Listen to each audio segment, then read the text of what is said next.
ছট পুজোর প্রসাদ যে পরিমাণে পাওয়া যায় তাতে কারোরই পোষায় না। সেই জন্য আজকের বাড়িতেই বানিয়ে নিচ্ছি ঠেকুয়া। তার জন্য কিছুটা গুড় জলে ভিজিয়ে রেখেছিলাম।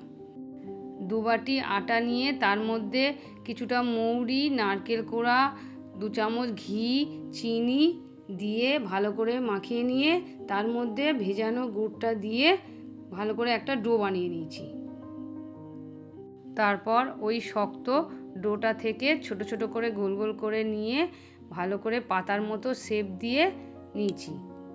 তারপর কড়াতে রিফাইন তেল দিয়ে মিডিয়াম গরম হলে এই ঠেকুয়াগুলো দিয়ে লাল লাল করে ভেজে তুলে নিয়েছি। ঠান্ডা হলে এই ঠেকুয়াগুলো সার্ভ করতে হয়। আমাদের ছট পুজো না থাকলেও এই ঠেকুয়া খেতে আমরা অল্প বেশি প্রত্যেকেই পছন্দ করি। ভিডিওটা ভালো লাগলে লাইক করে চ্যানেলটা সাবস্ক্রাইব করে পাশে থাকুন।